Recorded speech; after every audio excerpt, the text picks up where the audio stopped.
Hello and good evening, students, and welcome to Baiju's Exam Prep IAS. So, we'll just wait for a minute so that everyone can join, and then we'll start with our today's session. Good evening, good evening.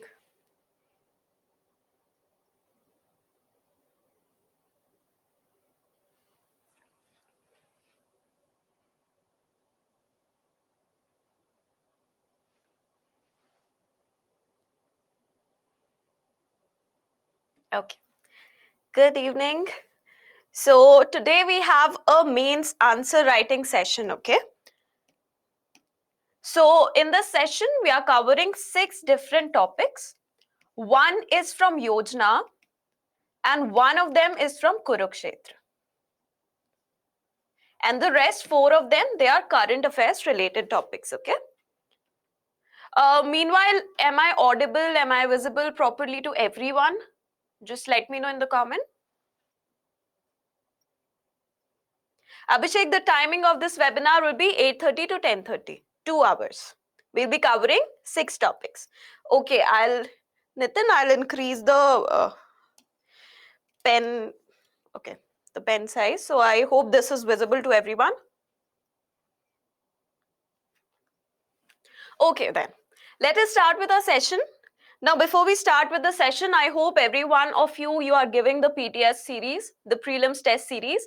This weekend, that is on 26th, we have our first full length test. So do not forget to give that test in order to test yourself how good or how bad your preparation level is. Because it's better to commit mistakes in a mock test than to commit them in the final exam, okay? So do not forget to attend that particular test. Okay, so these are our topics. As I said, one is from Kurukshetra, that is decarbonization of the transport sector of India. And one is from Yojana, nurturing excellence of our Yuva Shakti, our youth power. The rest 4 topics, they are current affairs related. One is High Seas Treaty, which is one of the most important treaty that has been signed since Paris Convention of 2015. Then we have legalization of same-sex marriages in India. Recently, the government of India filed an affidavit in the Supreme Court regarding why we cannot legalize these marriages. So we'll study the arguments against and for the legalization process. Then you know that there has been a failure of SVB Bank and Signature Bank in USA. Even the Credit Suisse Bank of Switzerland, it got sold to the UBS Bank, okay? So, no, Kishan, High Seas is not same as Deep Sea Mission. Deep Sea Mission is an Indian mission. High Seas Treaty is an international treaty. We'll start with our topics. Too big to fail banks is the 4th topic. And lastly, we have the East African Rift. This is purely geography topic. Okay. So we'll start first with the question in High Seas Treaty topic. The question is for 15 marks and 250 words. The question is, the high seas are suffering from the tragedy of commons. Now, tragedy of commons was a concept given by someone called Garrett Hardin. He was an ecologist. He gave this concept of tragedy of commons. We'll discuss this when we are discussing the answer. In this background, how important is the recently adopted draft High Seas Treaty? How does it aim to protect the high seas? So we'll start with the context. Why is this topic so important? It is because the Intergovernmental Conference on Marine Biodiversity of Areas Beyond National Jurisdiction, BBNJ. Okay, so this is an acronym used for this particular conference. Now, in this conference, representatives from over 100 countries all across the world, they have finished drafting an agreement to safeguard the open oceans, which are also known as high seas. Okay. So they have come together to protect these high seas, and it has been said that this is one of the most important treaties signed since the 2015 Paris Convention. And this is the first time that a treaty has been signed since 1982 with regards to the high seas. In 1982, we signed the UN clause treaty, okay? Convention on Law of Seas, United Nations Convention on Law of Seas. So we signed this in 1982, and since then this is the first time that we are signing a treaty on high seas. So now what are high seas? So high seas are basically the seas, the part of the oceans which are not under the jurisdiction of any of the countries. So it consists of 66% of the world oceans. Now these territories, they are free to use for all the countries across the world. Everyone can go and use these areas which are called as high seas. Now, the problem related to high seas, why did we need this particular treaty, is because only 1% of the high seas, they have been safeguarded so far. That is, they have certain amount of protection associated with them. Only 1% of the entire high seas. So that is a very minuscule amount, okay? Now, according to IUCN, International Union for Conservation of Nature. I'll write the full form over here. International Union for Conservation of Nature. Okay. So according to IUCN, 10% of the marine species, that is the species of plants, animals and other things that live inside the oceans, they are at a risk of extinction. And why? Why that risk? Because of pollution and overfishing. Now both these activities, they are caused by humans. They are man-made activities, overfishing and pollution. And 10% of the species are at a threat because of that. In fact, 41% of these total threatened species, they are also getting affected by climate change. Now, because of climate change, what is happening? There is an increase in the temperature. Sahil, this session is related to mains. This is mains answer writing. So there has been an increase of temperature of the oceans as well. And because of that, again, 41% of the oceanic species, which are already threatened, they are also getting threatened because of this increase in temperature. Also, the oceans, they take 25% of the carbon dioxide that is released in the atmosphere. So this is taken in by the oceans. So what is that causing? That is causing acidification of the oceans. Now, ideally, water should have a pH of 7. It should neither be an acid nor a base. Now, when carbon dioxide gets dissolved in water, it leads to the formation of an acid known as carbonic acid. Now, what happens because of increase in acidity of the oceanic water? Now, carbonic acid, it can easily dissolve any calcium in itself. So what is happening? All the shellfishes which have a shell that is made up of calcium, they are getting threatened because of this increase in acidification. So now we know what all problems are associated with the high seas. One, we have pollution. Second, warming. Third, acidification. And fourth, overfishing. Yes, Anjali, coral bleaching is also related to acidification as well. Okay, so these are the 4 major problems that are associated with the high seas, and all these 4 problems are due to human beings.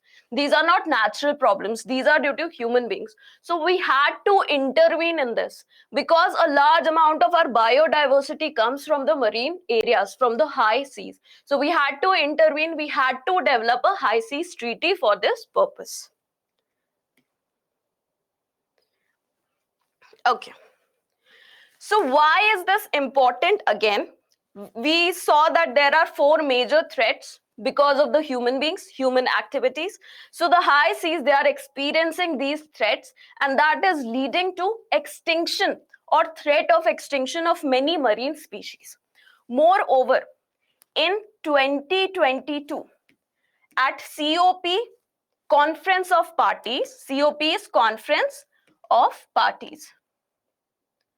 At Conference of Parties 15 of Biodiversity Summit, also known as CBD, Convention for Biodiversity. So at this COP15 of CBD, it was decided, a target was adopted, that is 30 by 30. Now, according to this target, 30% of land and 30% of water, it needs to come under the whole network of protected areas by the year 2030. What are protected areas? We have national parks, we have wildlife sanctuaries, biosphere reserves. So all these are protected areas. These areas, they get certain special treatment from the government of that particular nation. Some human activities, they are not allowed in these areas. So according to 30 by 30 target, 30% of land of the earth and 30% of the global water, it needs to come under the protected areas by the year 2030. So right now, only 1% of the high seas are under the protected areas. So we want to increase that. So that means that high seas treaty will help us in achieving this particular target. Then SDG 14, which is related to life below water, it will also be fulfilled through this high seas treaty, because life below water, it means sustainable use of the resources that are coming from the water. So that is very important to achieve, and that is why we are adopting the high seas treaty. SDG is sustainable development goals. Okay. So now we'll know what is this treaty, how are we trying to save or protect the high seas. Okay. So this treaty, it will be a legally binding treaty. That is, the countries, they will have to adopt this treaty. They'll have to pass a resolution in their respective parliaments, and they need to adopt this particular treaty, and it will be legally binding. If any country is not able to fulfill the requirements of this particular treaty, then there will be certain fines and certain resolutions against that particular country. So keep this in mind, it is legally binding in nature. It will establish protected areas in 30% of the planet's oceans, which is our mission according to our COP 15. Also, this treaty will aim to allocate more funds to marine conservation and address utilization of marine genetic resources. Now, from marine areas, we get a lot of living resources. All living resources have certain genetics, certain genes associated with them. Now, these genes, they can be used by human beings for pharmaceuticals, for other treatment purposes, right? So there will be proper funding in order to conserve the marine resources and to address the issue of utilization of the marine resources and the marine genetics. Okay. Am I audible? Am I visible to everyone? Komal, it will be legally binding to all the nations who adopt it. Okay, all the member nations, not all the nations across the world. Okay, cool. Then now let us get into more depth with regards to the features of this treaty. Now you know something about EIA, Environment Impact Assessment. Now what happens in Environment Impact Assessment?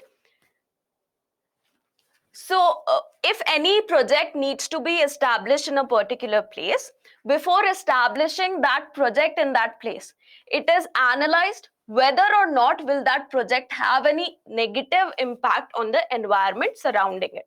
Okay. If it is having any negative impact, then a mitigation strategy It is developed by that particular authority that is undertaking that project.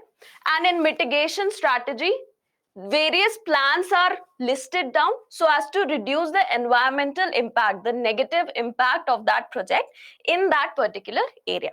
So that is environment impact assessment. Now, right now, high seas, because they are not being governed by any entity as such, so that is why no environment impact assessment is being done when any resources of these areas they are being used. Resources be like fish, be like shipping, for shipping industry, minerals, and so on. Okay, so right now no environment impact assessment is done. Environment impact assessment, I'll repeat once again. So basically, if a project, it needs to come at a particular place. Okay, now under environment impact assessment, it is found out whether or not this particular project will have any negative impact on the environment in that particular region where it will come. So proper assessment is done, whether the animals will get disturbed, whether the water will get polluted, and so on. All kinds of environmental criteria taken into account. Okay. Now, if there are certain adverse impacts that might happen because of that project in that area, then what happens? A mitigation strategy is formulated. Under this mitigation strategy, the authority, it lists down the various measures it will take so that the adverse impact that the project will have in that particular environment, they don't take place. Okay, so this is environment impact assessment. So this is environment impact assessment. It is a study. It is a kind of a study. It is not a body. It is a study. So the concept of EIA will be used in case of use of any resources in the high seas as well. And for that purpose, a scientific and technical committee has been established under this treaty. This committee will list down the various means and ways through which the EIA will take place. It will also assess the reports, the EIA reports that will be submitted by the various nations when they want to undertake any project in the high seas.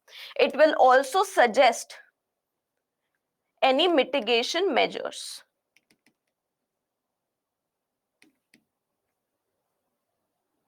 Okay, so that is the role of scientific and technical committee. EIA full form is Environment Impact Assessment.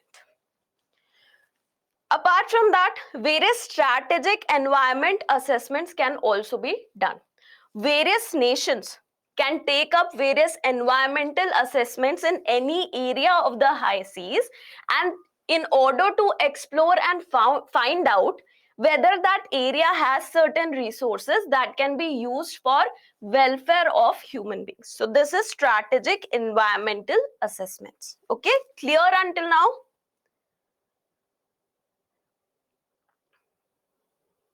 Okay. When you say mitigation, mitigation means reducing the negative impact of anything. That is mitigation. For example, we are adopting mitigation strategy against climate change. We want to ensure that the impact of climate change does not affect us very negatively. So that is mitigation. Okay. Oh. Now we'll move on to the next one. Okay. Once again, I'll explain strategic environment assessment. This is different than EIA. EIA is when a project has been decided, and after that the EIA is done, whether that project will have an impact in that area. Strategic environment assessment is done just to explore that particular area. If there is a certain parcel of ocean, any country, be it India or any other member country, they can go and assess that particular area, whether or not that area has resources that can be used for human good. So that is strategic environment assessment. Moreover, you must know about polluter pay principle. That is one principle that has been enshrined in the High Seas Treaty. Whoever will pollute the area, they will pay for cleaning up that pollution. So that is polluter pay principle that was also adopted under the UNFCCC, United Nations Framework Convention for Climate Change. Okay. Hitesha, this is just for anthropogenic activities, okay? If there is a volcanic or tectonic activities, humans are not responsible for that. We'll be only taking care of the anthropogenic activities in this treaty. Moreover, this particular treaty, it finally recognizes the indigenous knowledge when it comes to environmental conservation. They say that there will be use of scientific resources, and along with that, at the same time, there will be use of any indigenous knowledge that has been very useful and fruitful in the past for the protection of the high sea area. So we are using both the science, the scientific resources that have been recently developed, and we are also using the traditional knowledge of the indigenous people. So anything that can be used for conservation will be used. So science plus traditional knowledge, both of them, they will be used for the protection of high seas. Anthropogenic is something that is done by humans, okay? So yeah, polluter pay principle is that whoever will create the pollution, they will have to pay for it. There will also be establishment of a committee. We have already established scientific and technical committee, okay? That is one. Second committee that will be established is access and benefit sharing committee, okay? So for example, there is a portion of high seas where German researchers go. They go and they identify a particular species that has certain genes that will be useful for curing of a disease. Now, how will other countries access this particular knowledge? How will they benefit from this particular knowledge? That will be decided by this access and benefit sharing committee. It will ensure that any knowledge that is obtained from the high seas, which is free to use by all the countries, any knowledge used that is developed from these high seas, it gets disbursed or it gets distributed to all the members of this treaty, okay? This is access and benefit sharing committee. Now, apart from that, this treaty also recognizes the special needs of the indigenous communities, the small island developing countries, and the landlocked countries. Now, small island developing countries, they are experiencing the worst impacts of climate change. There is sea level rise. So their amount of land with them, it is reducing. They are getting submerged. So this treaty is recognizing the rights of the indigenous communities who have been living in that area for a very long time, the small island developing countries, and also the landlocked countries, because landlocked countries, they do not have easy access to the oceans of the world, right? So they are getting back, like they are not getting or receiving any benefits from the oceans. So they should also get these benefits from the oceans. So the access and benefit committee will help them in accessing the benefits from the oceanic resources as well. Apart from that, the third one, we have studied about 2 committees up until now. There will be a third committee as well. Implementation and Compliance Committee. It will ensure, Prashant, if I'm not audible, kindly try to refresh if you're able to listen to this. Then we have the Implementation and Compliance Committee, okay? This committee will ensure that the treaty is properly implemented, that all the countries are complying with all the principles stated in this particular treaty. So every year, the member countries, they'll have to submit a report to the committee, And through that report, they'll be able to analyze whether the countries are complying with all the principles in the treaty. If not, they will ask them to comply with it. And if even not, then a certain action will be taken against those countries. Then we have dispute resolution through ad hoc expert panels. So there might be disputes amongst various countries regarding any clause related to high seas. So this treaty will try to minimize those disputes, and even if then the disputes do arise, a ad hoc expert panel will be formed, and that will lead to helping out these countries in resolving their disputes. Okay, so this is another thing. So scientific and technical committee, access and benefit sharing committee, implementation and compliance committee, and dispute resolution to ad hoc expert panels. Okay, Nandini, this treaty has been finalized. However, the countries, they now need to pass the treaties in their respective parliaments. Once that is done, this treaty will come into action.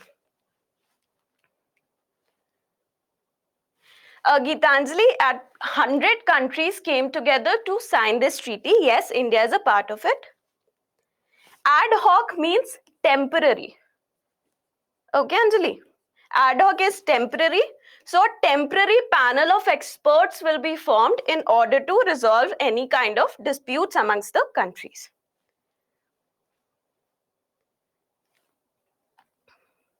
Now let us come to the economics of the treaty, how it will be funded, how it will help with the economy. Now there is something called blue economy. Blue economy, according to World Bank, is sustainable use of the ocean resources so that these resources can help us in economic growth, in improving the livelihoods of the people who are living along the oceans and also in the landlocked areas, and providing jobs while also preserving the health of the ocean system. So this is a concept related to sustainability. Why? We are focusing on economy, we are focusing on society,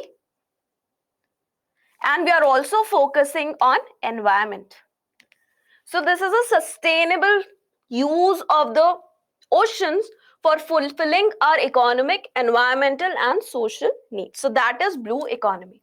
So because High Seas Treaty, it is trying to reduce the exploitation, the excessive exploitation of the high seas, it will definitely help in improving the blue economy of the countries all across the world. Sahil, as of now, 100 countries, they have come together to sign this particular treaty. Okay. Sneha, this is the blue economy's definition as stated over here. Sustainable use of oceanic resources for economic growth, providing of livelihoods and jobs, and also to ensure that the health of the oceans, they remain intact. Now, the treaty will help. Apart from all this, the treaty will help in one major thing as well. Right now, the high seas, the exploitation of the high seas, it is being monopolized by the country which have the resources. Mostly the developed countries, European countries, Japan, Australia, USA, even up to some extent China. So only these countries have monopolized the use of high seas. The developing world, which does not have the economic or technological resources to use the benefits of the high seas, they are not able to use them. Okay, so the access benefit transfer, the access benefit sharing committee will help in addressing this issue, that all the countries, they get benefits out of the oceanic resources. Okay, so all the countries, they'll get benefited with the fisheries, with the genetic resources from the high seas. Now, what is the funding mechanism? There is a voluntary fund. Now, in this voluntary fund, all the countries, they will put, all the member countries, they'll put certain funds every year. Okay, So this is voluntary fund. Apart from that, there is a special fund as well. Now this special fund, the contribution, Amit, right now 100 countries are there. Eventually more and more countries, they will be encouraged to come in. Okay. Okay. So a special fund will also be developed under this, which will be in which the contributions will be done by the developed world only, along with contributions from Global Environment Facility. Okay. So a special fund and GEF Trust Fund. Now what will be the role of these funds? They will assist in developing, they'll assess the developing world in implementation of this treaty, in technology transfer, in access benefit, and so on. So special fund and GEF, Global Environment Facility Trust Fund, will help the developing world in implementation of this treaty, and also it will support them in conservation efforts for the indigenous communities. So this will be the role of this special fund. So we have a voluntary fund in which all the member countries, they will contribute. Second, we have a special fund where only the developed nations will contribute. And we also have a Global Environment Facility Trust Fund. Now, voluntary fund will be used for day-to-day activities. The special fund and the GEF Trust Fund, it will be used to ensure that the developing countries, they are able to implement this treaty properly, and the indigenous communities' needs for conservation, they are fulfilled. Okay. So now we come to the question. The high seas are suffering from the tragedy of commons. In this background, how important is the recently adopted Draft High Seas Treaty? How does it aim to protect the high seas? Now we know that tragedy of commons is a concept given by Garrett Hardin. He was an ecologist and he gave this concept. So commons are the areas which can be used by anyone, but which are not governed or protected by anyone. So anyone can come and use them. So oftentimes what happens, because they are not governed or protected by anyone, there is a high amount of exploitation of these resources. And same thing is happening with the high seas. There is overfishing, there is a lot of pollution, there is incessant use of these resources. So in the introduction, you need to mention what are high seas and why are they commons, because they belong to all, they can be used by all, but they are governed by none up until now. In the body, you'll mention what are the various problems that the high seas are facing. Okay. Then you'll mention the High Seas Treaty, how it came into being after more than a decade of discussions. Then its major provisions. We have discussed all the provisions in the previous slides, right? So you'll mention the provisions like EIA, Access Benefit Transfer, Implementation Committee, Scientific Committee, and so on. In the conclusion, also in the provisions, you need to mention the funding structure as well. Okay. Then in the conclusion, you can mention that this treaty is considered as one of the most important treaties since the Paris Convention of 2015. And all the countries, they need to come together and cooperate with each other to ensure that the high seas are also protected. Okay. So this can be a positive ending to your answer. So is this clear? So marks, okay, it's not mentioned over here. It's 15 marks, 250 words.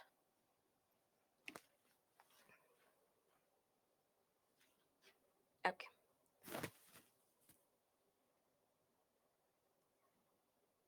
Kishan, yes, way forward is this, that this treaty can be implemented properly. All the countries, the 100 countries that came together, they should ratify this treaty properly, and they should encourage more and more countries to join this treaty, and all the various functions of this treaty, all the compliances that are needed in this treaty, they should be done properly, because this treaty is a very exhaustive one. If all the compliances are taken care of, then definitely the high seas will be protected. Okay. Okay, so we have spent a lot of time on this topic. We'll now move on to the next topic, which is from Kurukshetra, which is related to decarbonization of the transport sector. Yes, Alka, you can write way forward in that as well. Amit, we have mentioned what all will come under the body portion. You can just take a look at it. Okay. Now for the next topic, the practice question is, the land transport sector is a major carbon emitter globally. That is, the total carbon dioxide that is emitted out of the human activities, the land transport sector releases one big chunk of it. Focusing on electric vehicles, elaborate how the government of India is stepping up to rein in the same. Rein in what? The carbon emissions from the transport sector. What else can be done to ensure these emissions are contained?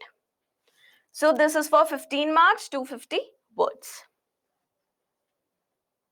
Yes, Varun, under the High Seas Treaty, developed world will have to share the information with the developing world, and that's why we have the Access and Benefit Sharing Committee for that purpose itself.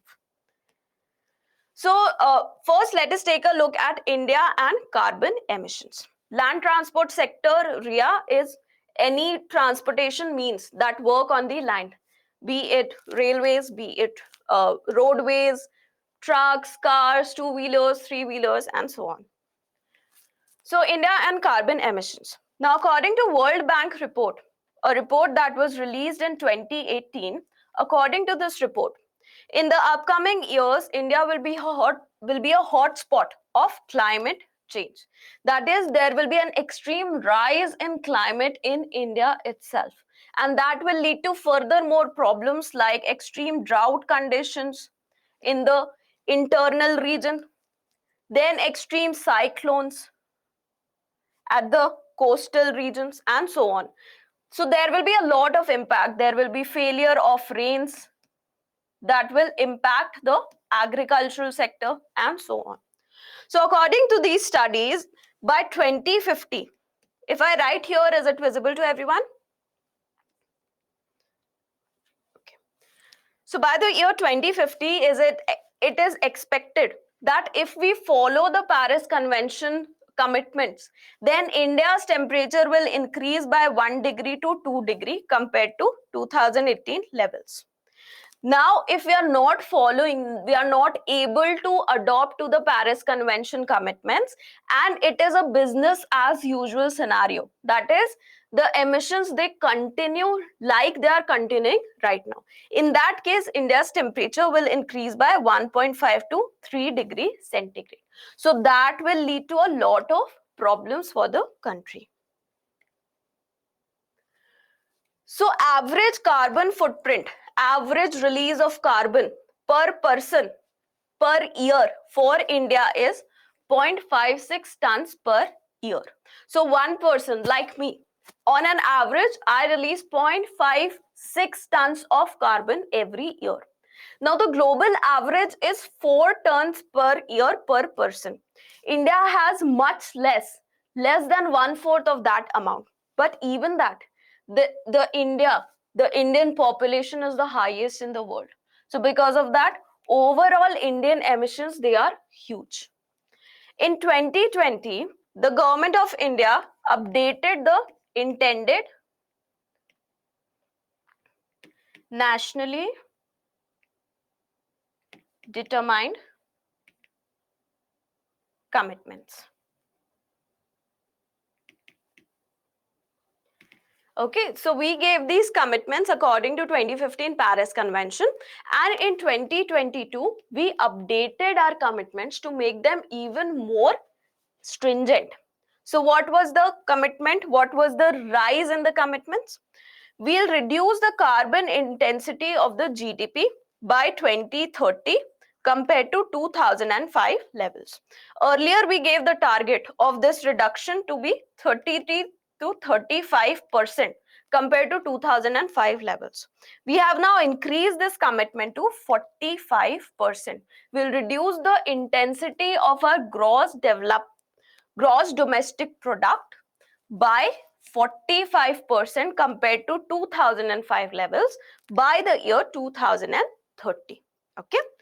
Also, the total installed power in India from non-fossil fuel sources. Fossil fuels are coal, petroleum, natural gas. So we have committed that India's total installed power from non-fossil fuel sources will be in 50%. 50% of our power will come from non-fossil fuel sources. Earlier it was 40%. It was then in 2022 increased to 50%. So this shows that we are committed to reducing our carbon footprint. Okay. So right now, what is the situation of our carbon emissions? 70% of our carbon emissions or greenhouse gas emissions, they are CO2, carbon dioxide, and 30% of them are non-carbon dioxide like CH4, NO2, and other greenhouse gases. So 70% are carbon dioxide, 30% are non-carbon dioxide emissions.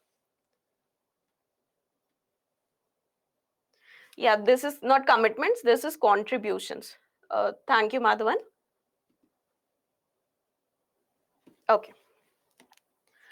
So what about transport sector and emissions? How much emissions does the transport sector do annually? So this is a general figure. This is not just for India, this is a general figure. According to a 2021 study by International Energy Agency, the transport sector is responsible for 37% of the global carbon dioxide emissions. Okay, so that is a very big amount.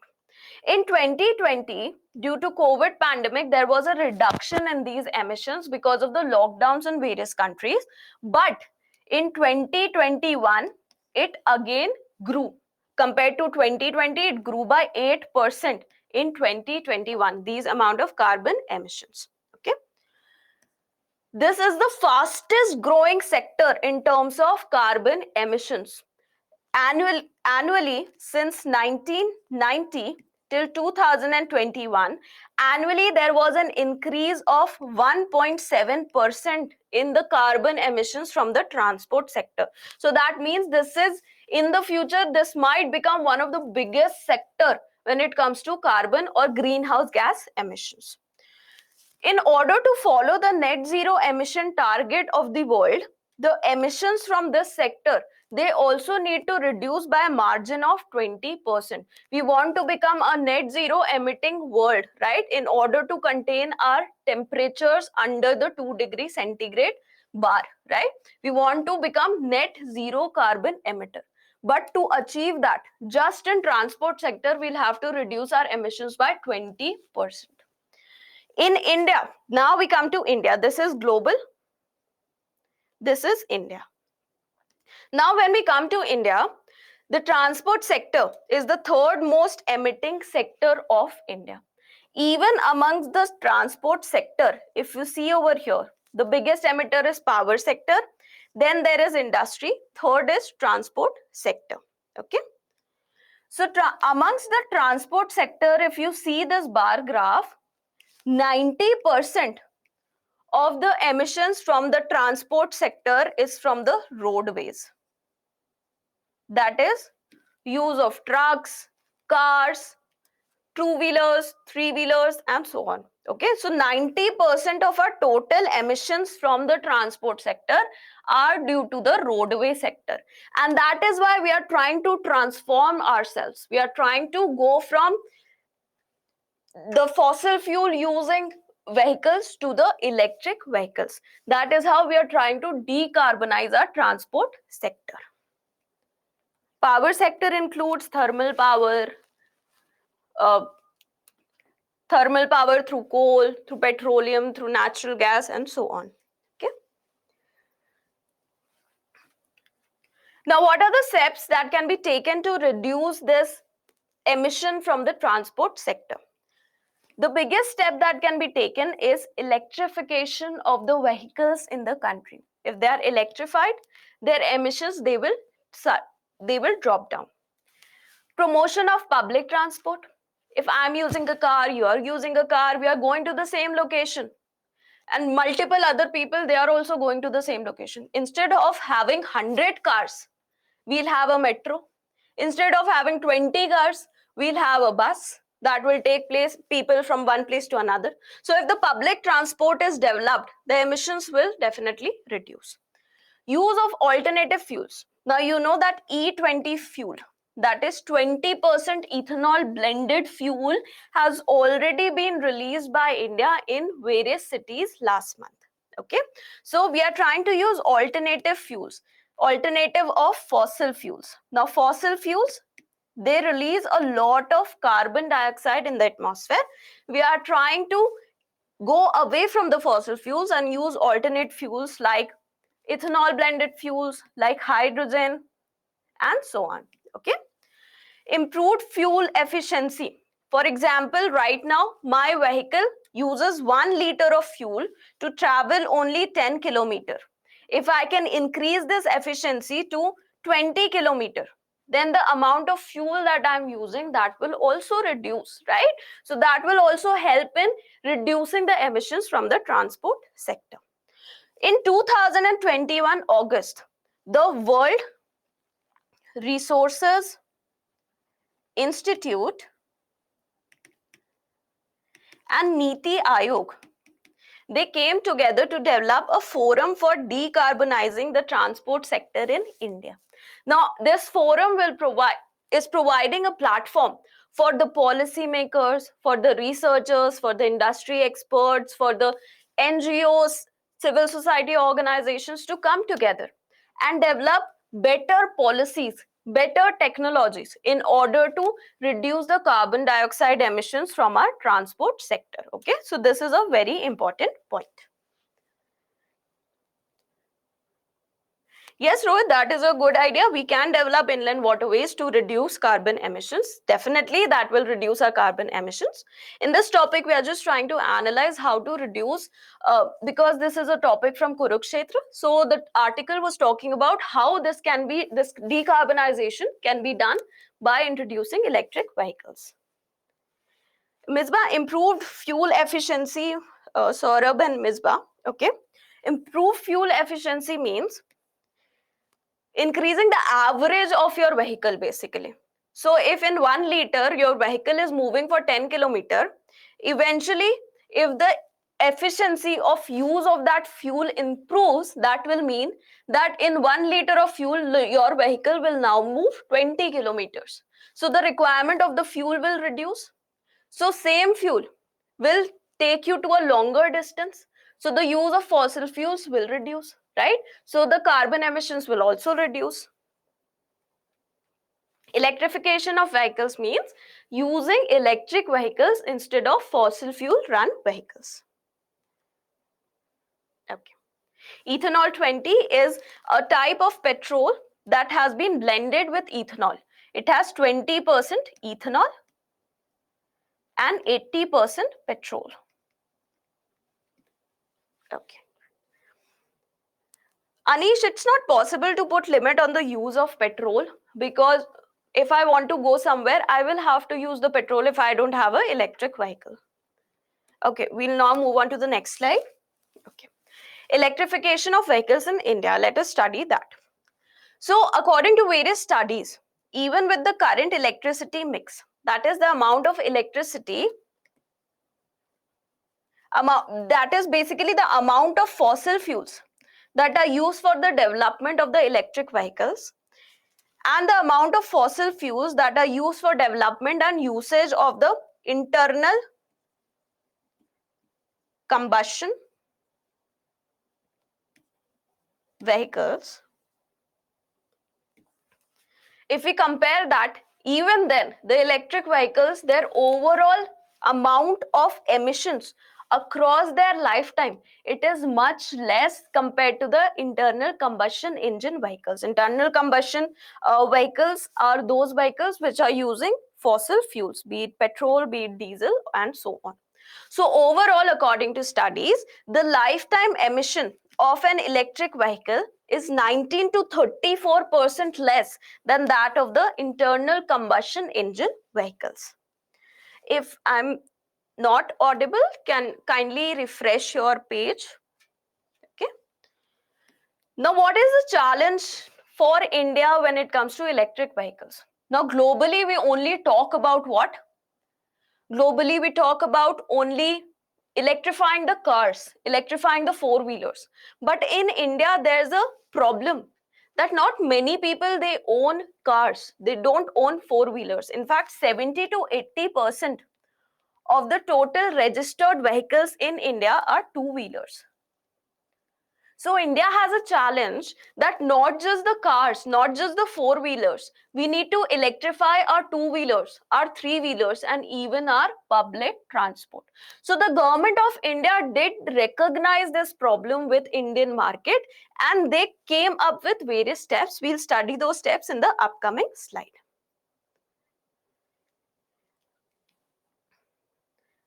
Gokul, because electric vehicles, they are working by using electricity, which charge their batteries. They are basically battery operated vehicles. Okay, so they are not releasing any emissions. So this is the story of electrification of vehicles in India. So India adopted a scheme called FAME, Faster Adoption and Manufacturing of Hybrid and Electric Vehicles in India.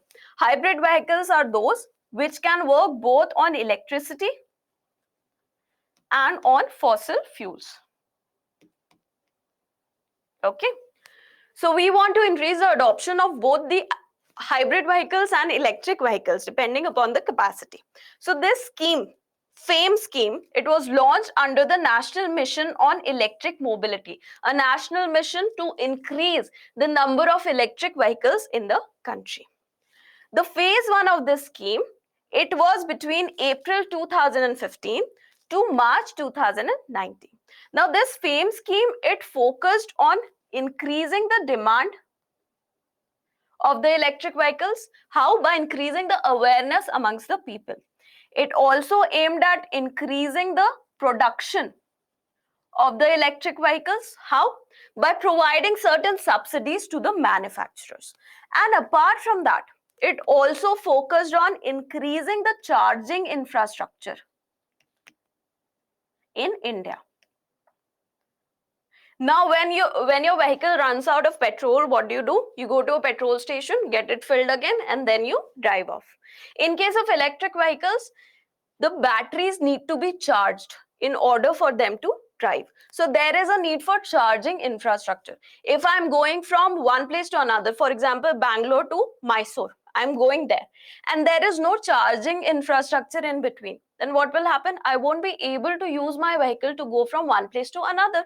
So charging infrastructure to charge the battery, that will also be required. So that was also focused upon improving the charging infrastructure of the country. Okay. So the phase 1, it worked between April 2015 to March 2019. And what was the benefit of that? How did we benefit from it? So basically, it led to a reduction in use of petroleum by 50 million liters. So between this time, because of adoption of the electric vehicles, there was a reduction in demand of fossil fuels by 50 million liters, and that helped us in reducing our carbon emissions by a margin of 129 million kgs. Okay. So that was the benefit of phase 1. Now phase 1, it basically focused mainly upon four-wheelers and also to some extent on two-wheelers and three-wheelers. Then came FAME 2. It recognized the problem with Indian market that not everyone can own a four-wheeler. So it focused mainly on public transportation, two-wheeler and three-wheeler. So FAME 2, phase 2, it was launched just after this got over, just after phase 1 got over in April 2019, and it will go on till March 2024. The emphasis is on two-wheelers, three-wheelers and public transportation, especially electric buses. Chinmay, yes, the manufacturing process of battery of the vehicles does create pollution, does create carbon emission. But as I told you over here, uh, as I told you over here, the lifetime emissions, that means from production, from scratch production till the end of its life, the entire lifetime emissions of the electric vehicles are 19 to 34% less than the internal combustion engines. Okay, so phase one was focusing mainly on increasing the awareness amongst the people regarding four-wheelers and to some extent two-wheelers and three-wheelers. It was not much focused on public transportation. So phase two, it was focusing now on public transportation as well. Okay. So up until now, how has phase two worked? There has been a record tenders that have been floated for electric buses because Indian government, it adopted a national e-bus program where it was procuring from the private sector electric buses for India. Under this program, we are to procure 50,000 electric buses which will mainly run intercity, that is between two cities, or in rural areas. Okay, so many tenders have already been floated for this purpose, and many companies, they have started developing electric buses as well. India has also become the biggest manufacturer and the biggest and one of the most major consumer of electric two-wheelers as of now because of FAME scheme. This can also lead to development of mobility as a service and battery as a service models. What is mobility as a service? You know about a app called Rapido. They are using mobility as a service. Mobility, that is movement from one place to another. They are providing that service. Uber, Ola, Rapido, they are providing this service. Battery as a service means, for example, my battery gets discharged. Instead of charging it, suppose my house does not have an electricity connection, I'm not able to charge it, I'll just go to a shop. That shop, it gives batteries as a service. I'll take my battery, I'll give it to them, and in exchange they'll give me another battery. So this is battery as a service. Okay. Also, there is extensive replacement of fossil fuel run three-wheelers like autos with electric vehicles. This is mainly seen in cities like Delhi. Many of you must have heard of tuk-tuks. So tuk-tuks are nothing but electric three-wheelers. So in many cities, this replacement has also been seen. Now, apart from that, apart from FAME scheme, what else is Government of India doing with regards to electrification of Indian transport sector? A production-linked incentive scheme has been adopted for automobile and auto component industry. Production-linked incentive means if they produce a particular amount, they'll get subsidies from the government. So for automobile and auto components of electric vehicles and hybrid vehicles, this scheme has been adopted by Government of India. A similar scheme has also been adopted by the Government of India for advanced chemistry cell battery storage in order to develop our capacity to develop batteries and cells for the electric vehicles. Okay, so these two schemes have been adopted. Apart from that, there has been a reduction in the GST that is imposed on electric vehicles. Reduction from 12% to 5% in case of electric vehicles, and from 18% to 5% in case of charging infrastructure.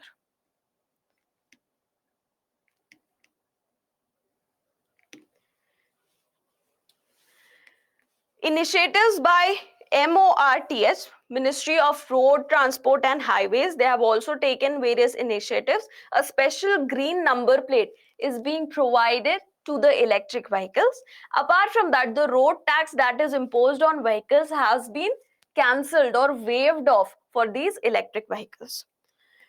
more than 22 states, they have adopted an electric vehicle policy already. So this is a very important steps that not just the central government, but also the state governments, they are now committed to increase the availability, increase the usage of electric vehicles. Okay. MORTH is Ministry of Roadways, Road Transport and Highways.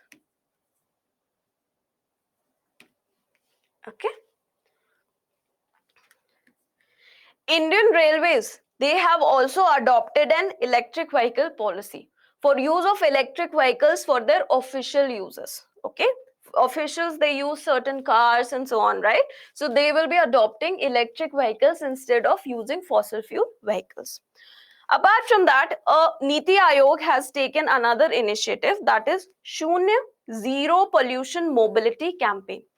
Under this campaign, they are encouraging the mobility as a service providers like Uber, like Ola, and also the delivery agents like Zomato agents, like Blinkit agents. They are encouraging these industries to take up electric vehicles instead of fossil fuel run vehicles for their various services.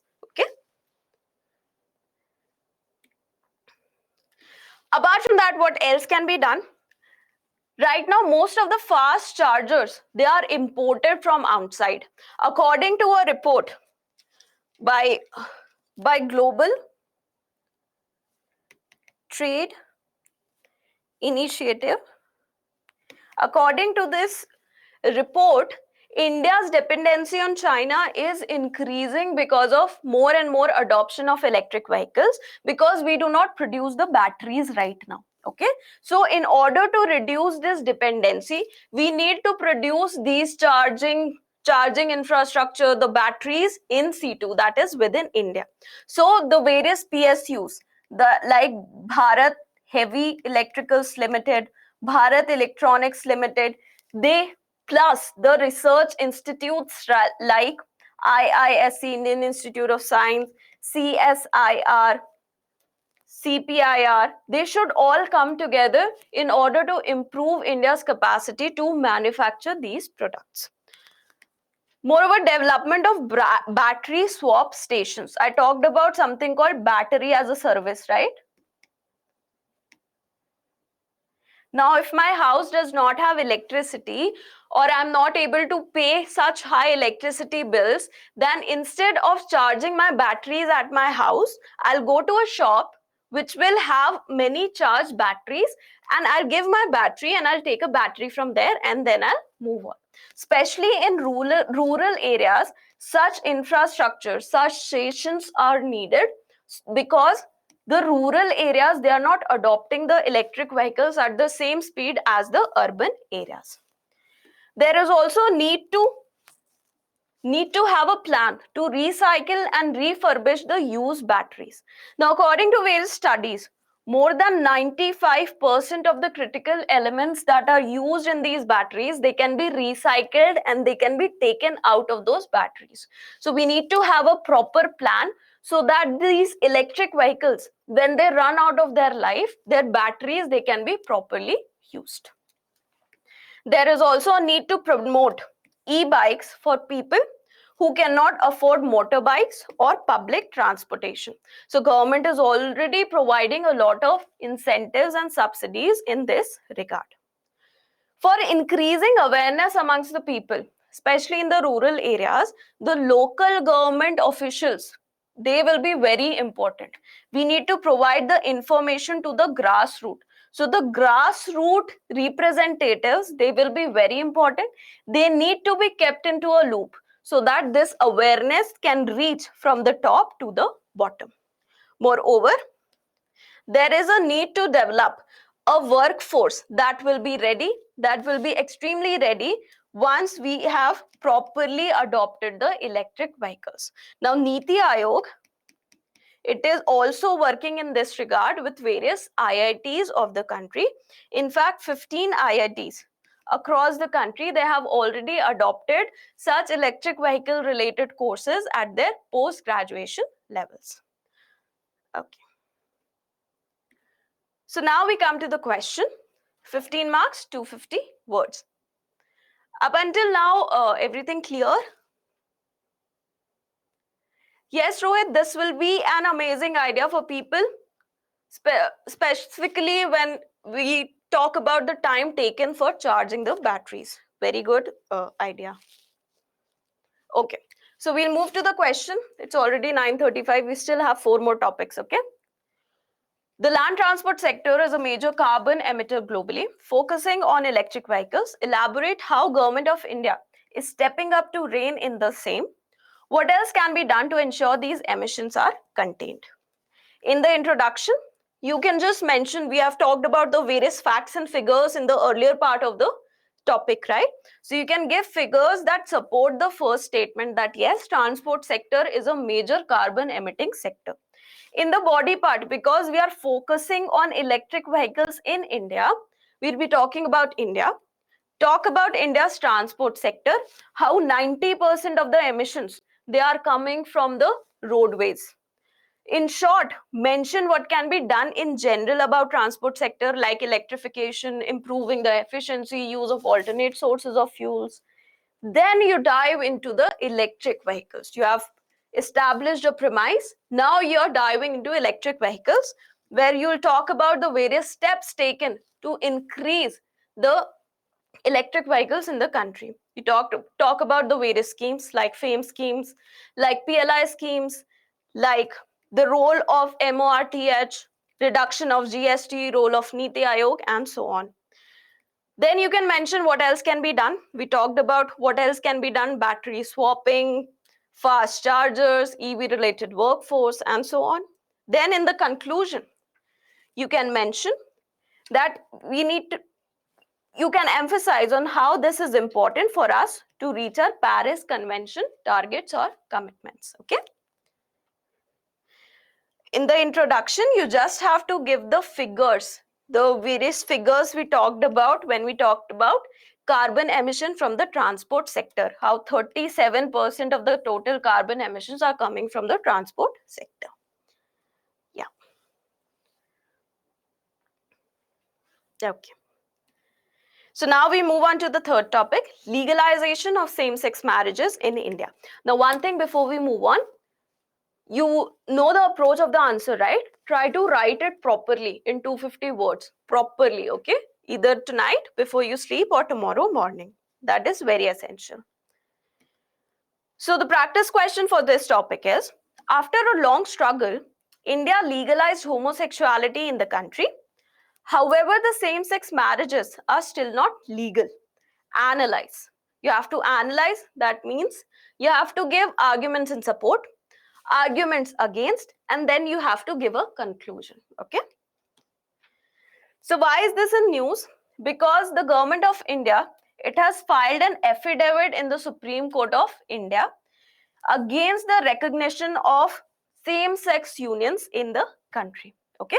So an affidavit has been filed by the Government of India wherein they're saying that it is not according to the culture and the customs of the country. We'll study about those arguments later on.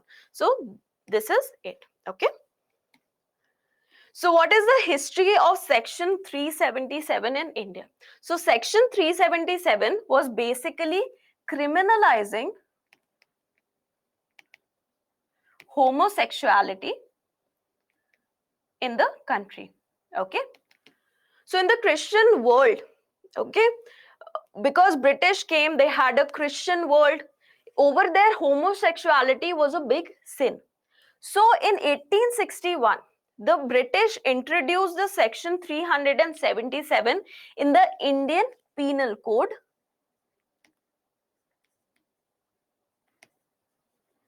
And they criminalized homosexuality in the country. Okay. In 2001, a foundation known as NAS Foundation, they filed a petition against this particular section in the Delhi High Court. In 2003, the Delhi High Court, they dismissed of the petition. They didn't even hear even once on the petition.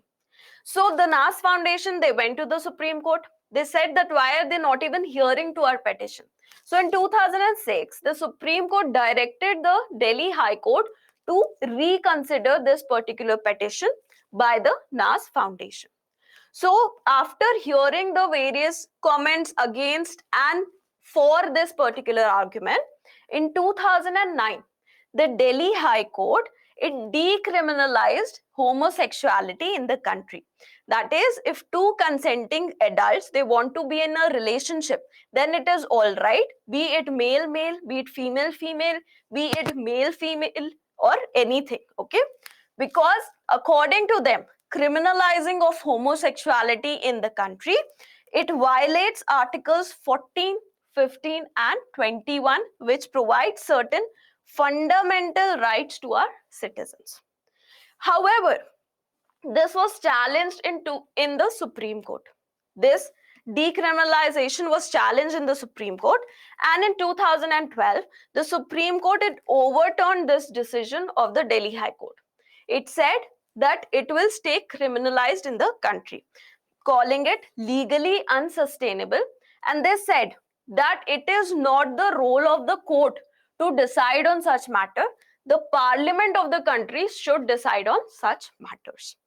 In 2015, then a private member's bill was introduced in the parliament of the country to give a recognition to homosexuality. Now, in the Parliament of India, this private member bill was introduced by Shashi Tharoor. Okay. However, it did not get passed. Then finally, in 2018, in Navtej Johar case, the Supreme Court finally gave an argument that we need to decriminalize homosexuality in India. The reason for that was given in 2017 case known as Puttaswamy case that gave the right to privacy. So according to Puttaswamy case, all the citizens of the country, they have a right to privacy. In 2018, the Supreme Court said that sexual orientation of a person, it is a private matter of that person. The government or the law cannot interfere that, because that will go against this judgment. So on basis of that, in 2018, the Supreme Court of the country, they decriminalized homosexuality. Any two consenting adults, they can be in a particular relationship. So what are the arguments against legalization of same-sex marriages? We'll study the arguments against, then we'll study the arguments for. The government stance, what did government say in its affidavit filed in the Supreme Court? It said that this will create a havoc with regards to traditional family system. According to our rules or norms or societal traditions, a family includes a male, a female who come together, and they also have children. So this is a family system of the country, and any recognition that will be given to homosexual marriages in the country, they will go against this particular traditional idea of families, which has been ingrained in our minds socially, culturally, and legally. The idea of marriage is ingrained as a union between a biological male and a biological female. So we cannot allow homosexual people to be in a union like a marriage. Moreover, because we do not have a uniform civil code, all the religions, they have different laws when it comes to havoc. Means a chaos, a disturbance, okay? A major disturbance or chaos with regards to traditions of the country. So we do not have a uniform civil code.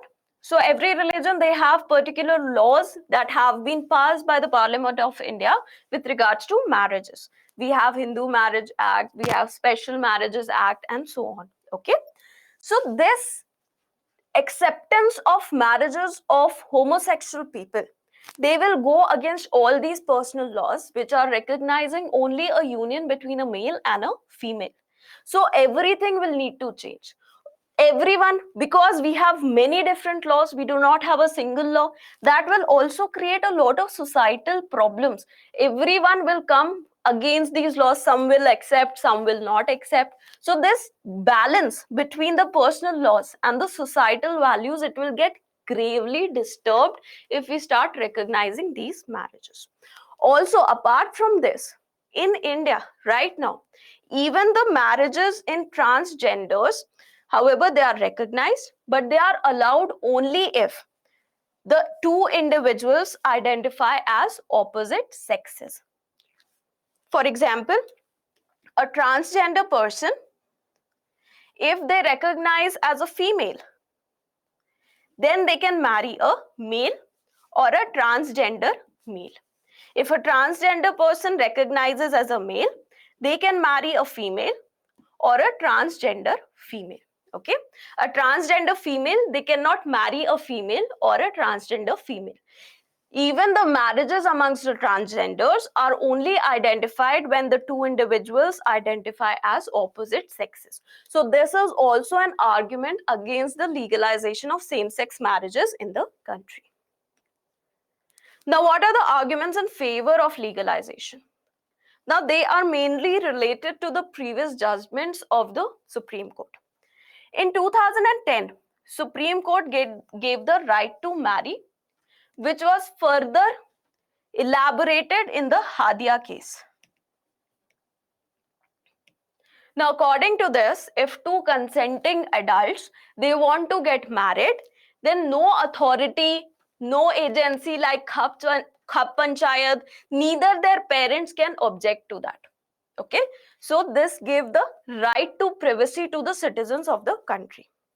Then came the Puttaswamy case of 2017, which gave the right to privacy, that every citizen has a right to privacy. Then in 2018, according to the Navtej Johar case, two consenting adults, they can be in the homosexual relationships. Now, when we merge these three, if sexual orientation is a private thing, it comes under right to privacy, and that allows the homosexual relations, right, between two consenting adults. Now, this case gave right to marry to two consenting adults. No one can come between those adults, right? Then why not homosexual people can get married? We have right to marry, we have right to privacy with regards to sexual orientation. Then why cannot homosexual people, which are two consenting adults in a relationship, why can they not get married? So this is one argument in the support of this. Also, 31 countries have already legalized this particular thing. They have legalized homosexual marriages within their territories. Okay, so why can't India do it? Also, the government said that a family is a male, a female who come together, and there are children because of that union. So that is a family. So we are thinking that the family or marriage is only for procreating, only for creation of children. That is why male and female come together. But that is not the case. Family provides a lot of, or marriages provides emotional support, financial support, social support. It is not just a biological process. It is these three processes as well.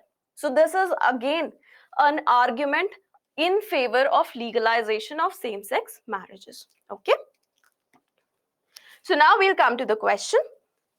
Yes, Saurabh, right to marry comes under Article 21. Amit, I'll tell you about that. Because we are giving the civil services exam, so Amit has asked whether we should support it or not. So right now in April, the Supreme Court will give the final judgment. Before that, we have to go with the government stance. We do not have to support as such because we are giving the civil services exam. You can give an ambiguous conclusion or you can give a conclusion in support of the government. That's your choice. But please ensure that whatever conclusion you give, try to give it in favor of government or in favor of any Supreme Court judgment. If in April Supreme Court legalizes such marriages, then your conclusion will be in support of these marriages. Okay. After a long struggle, India legalized homosexuality in the country. However, the same-sex marriages are still not legal. Analyze. In the introduction, you can mention how Naftesh Johar versus Union of India 2018 case, it recognized homosexuality in the country. Then in the body, you'll give a brief timeline of legalization of homosexuality of section 377. Okay. Then, because we have to analyze, give arguments in favor, give arguments against the same-sex marriages. Then in the conclusion part, either you can support the government stance or you can give an ambiguous conclusion like laws develop as the societies develop. The Supreme Court and Parliament, they have been custodians of Indian laws and their decisions on the matter should be respected as the will of Indian society. So this is a perfectly balanced conclusion, right? You're not supporting anything. You are just concluding that whatever is the will of the courts and the parliament of the country, that should be the will of the society. So in a tongue-in-cheek process, you are kind of supporting the government's argument. Okay. Misbah, the decision regarding this will come in April. I think April 16th or April 18th. Okay. So what are too big to fail banks? The fourth topic. 40 minutes, 3 topics. Okay. So the practice question with regards to that is, just a second.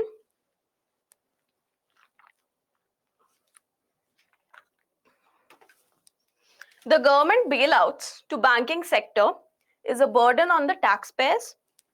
In this background, discuss about the systemically important banks and the measures they adopt to ensure that the taxpayers' money isn't frequently diverted to their rescue.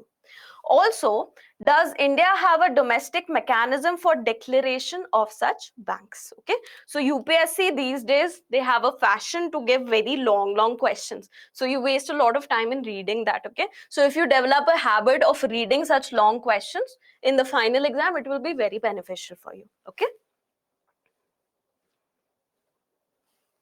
Okay, so why is this a news? Because recently, in USA, you must have seen the YouTube video on SVB banks. Okay, that was released by Byju's. The USA has seen re-emergence of the banking crisis.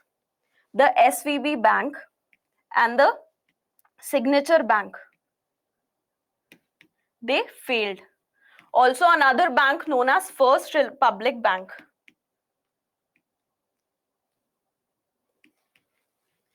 First Republic Bank, it was also going to fail. However, at the last minute, it was saved by other competing banks. Okay, so USA is experiencing the re-emergence of banking crisis. Last time this crisis was seen in 2008 with the starting of the failure of the Lehman Brothers banks. Lehman Brothers. So this was a bank which failed in 2008 that started the whole financial crisis at that time. We are seeing a same pattern that is developing over here. Also another Swiss bank, a bank of Switzerland. SVB is Silicon Valley Bank. Another Swiss bank, this was about USA. Then a Swiss bank known as Credit Suisse, which was one of the biggest banks of Europe. It also faced a lot of weaknesses in its credit. Okay, many weaknesses in its finances. So that is why it was just 3 days ago, it was sold to another Swiss bank which used to be its competitor of Credit Suisse, that is UBS Bank. Okay, so financial crisis or banking crisis is seen in many places, in not just US but also in Europe now. Okay. So now let us try to understand what are too big to fail banks. This concept of too big to fail banks, they are also known with the acronym TBFB. So this concept, it emerged during the 2008 financial crisis when many banks they started to fail. So the government of USA, it had come to rescue to some such banks like JP Morgan. So it rescued some such banks, it gave bailouts, it provided capital to some of these banks so that everything does not fail simultaneously. Because the failure of such banks, because they were so big, so huge, their failure could lead to a domino effect or multiple failure of various agencies in the financial sector, like insurance agencies, cooperative banks, regulatory agencies, and so on. Okay, so it will lead to a lot of problem to regulatory agencies, the insurance funds, the various cooperative banks, and so on. So that is why the government of USA, domino effect is, if one thing falls, everything behind it, it starts falling. So that is domino effect. It is a very good term. In your free time, just try to read upon it. So that is how this concept developed. The US Fed, the US government, it saved some of these banks which were too big to fail. That is, if they failed, that will lead to multiple negative repercussions in the entire economy. So these are, what is the definition of this? These are banks or financial institutions that are considered so critical to overall functioning of the economy. They are so important for the economy that their failure could have a catastrophic consequences. The entire economy might fail if they fail, if these banks fail. So that is why it becomes necessary for the government to ensure that these banks do not fail. Okay. However, this is a very controversial tag. Why? Because government, it does not have money of its own. It gets money from various sources, and one of the major sources is taxes from the people and from the corporates. So the government, it keeps on bailing out these banks through the money from the taxpayers. So this money, it is getting diverted to such uses instead of being used in developmental activities like development of education, healthcare, roads, right? So there is a loss of the taxpayer. We are paying the taxes, but we are not getting any benefits out of it. So that is why this is a controversial tag. And so to ensure that these banks do not undertake very risky, adventurous activities, because the government will be bailing them out eventually, to ensure that these banks, they are under higher scrutiny to prevent excessive risk taking behavior. They cannot randomly give out loans to anyone, to any company. They cannot randomly invest anywhere. There are certain limitations that are placed on these banks. The Financial Stability Board, okay, FSB, it was established in 2009 after the financial crisis of 2008 by the G20 nations to ensure that such bank failures as seen in 2008, they do not get repeated. So this Financial Stability Board, it has included some too big to fail banks in a list called Global Systemically Important Banks, also known as GSIBs. So it has declared certain banks as so important for the global economy that their failure could lead to the collapse of the global economy. So the governments across the world, they should come together and ensure that these banks, they do not fail. Right now, 30 banks have been declared as GSIBs. So basically, GSIBs is a fancy word for too big to fail banks. Okay. Gokul, systemically important banks, as I said, these are banks that are so important for the economy that if they fail, then there will be catastrophic impact on the economy. The economy also might fail. Yes, we'll come to DSIBs also. Okay. First, we'll talk about GSIBs, global systemically important banks. So what are the additional scrutiny measures that they have to undergo in order to ensure that they do not fail? They have higher capital requirement. The amount of capital that they have with them, it should be higher compared to any other bank that has not been declared as GSIB. Capital is amount of money they have. Okay, amount of assets they have.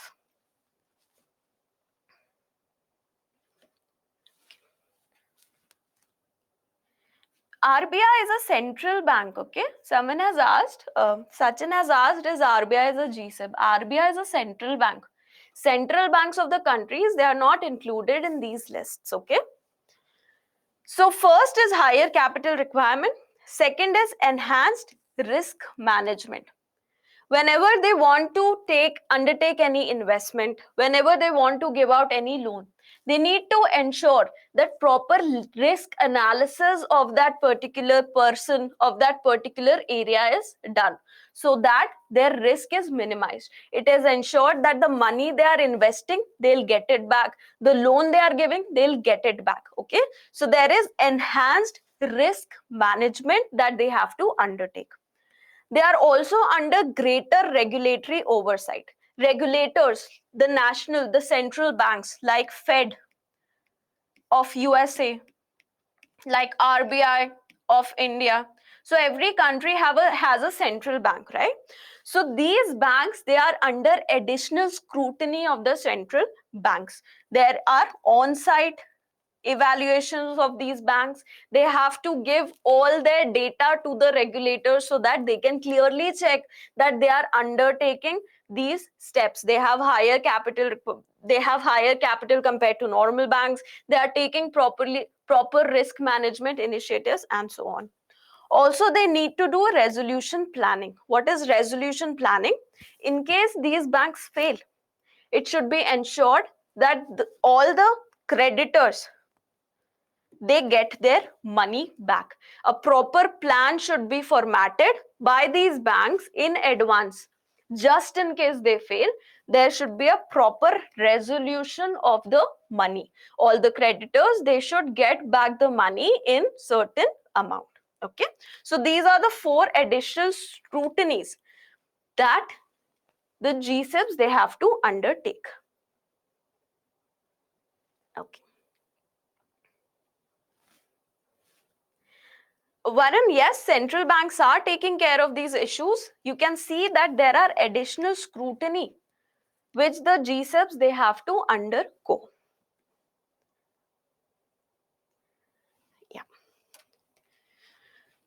Now we talk about domestic systemically important banks in India.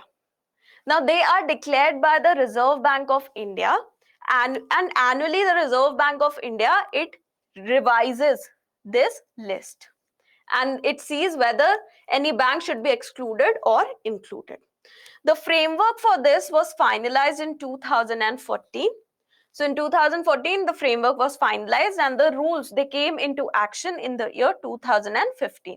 And since then, we have been declaring DSIBs in the country. The RBI thought of declaring 6 banks as DSIBs in the country. However, right now, only 3 banks, they have been declared as that. That is the State Bank of India, the ICICI, and the HDFC. So these are the 3 domestic systemically important banks of India. If these banks fail, there will be a catastrophic impact on Indian economy. Domestic systemically important banks. Okay. We do not have any global systemically important banks in India right now. So what are the additional scrutinies that they have to undergo? They are very similar to what GSIBs have to undergo. Higher capital adequacy ratio. That is, they should have enough capital to cover all the risks associated with them. In case any investment they did, it fails. In case any loan they give, it does not come back. They should have enough capital so that such risks they can be properly managed. They should also have higher liquidity coverage ratio. They should have enough assets in liquid form that can be used in case of an emergency. Okay. Then they have higher weighted asset buffer. What are risk weighted assets? For example, I give out a loan of 10,000 rupees. Then my risk is, then based on whether or not I'll get back that particular amount or not, my risk will be calculated. So this is risk based assets.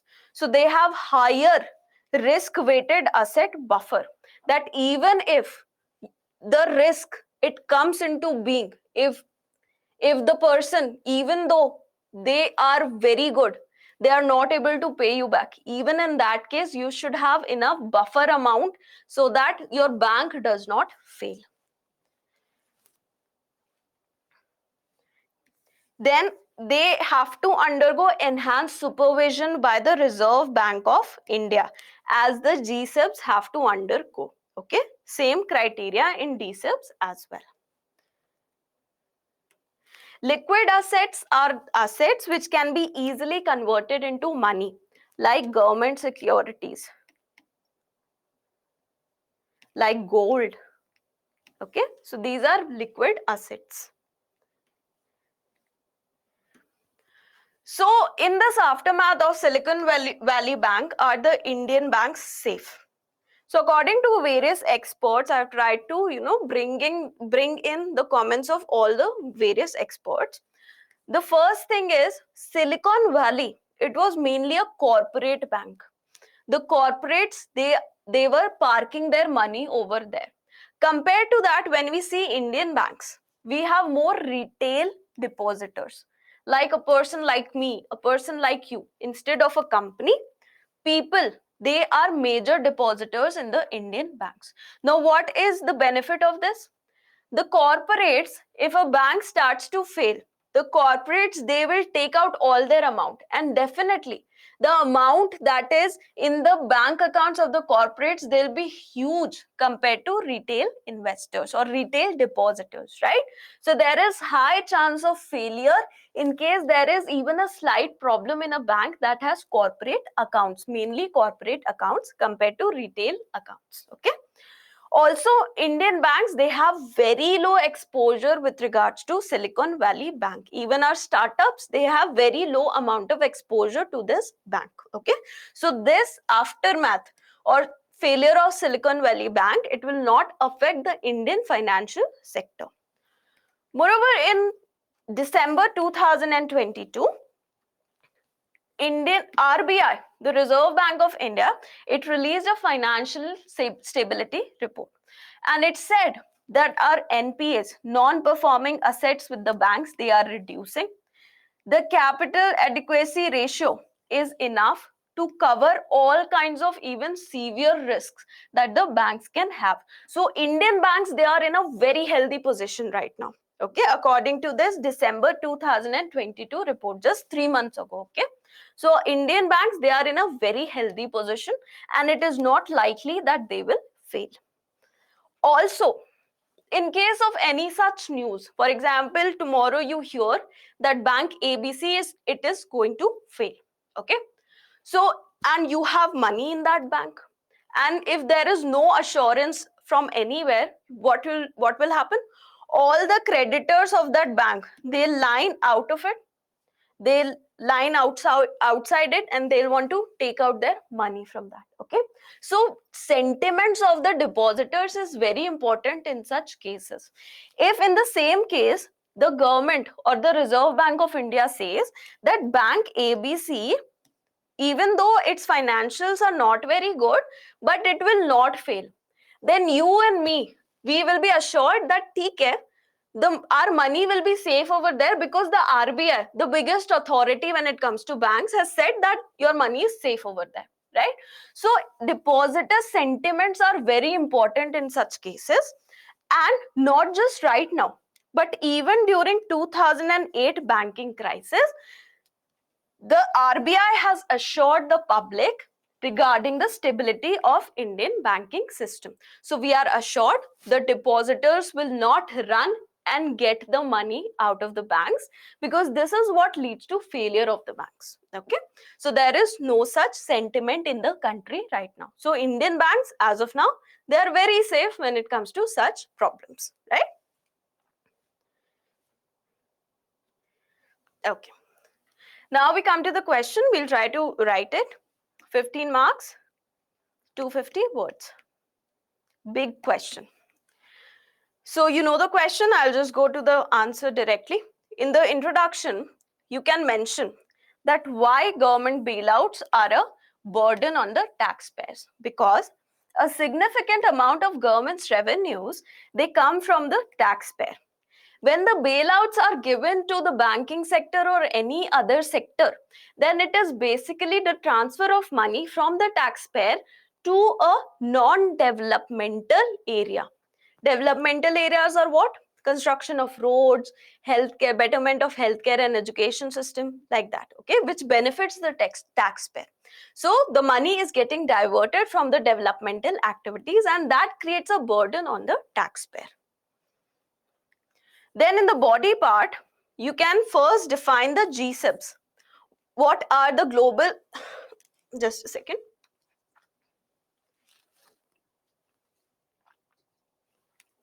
You need to mention what are global systemically important banks and why are they declared so.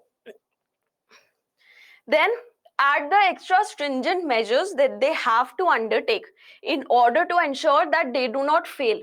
Because if they fail, the government will come to their rescue. The taxpayer money will go there.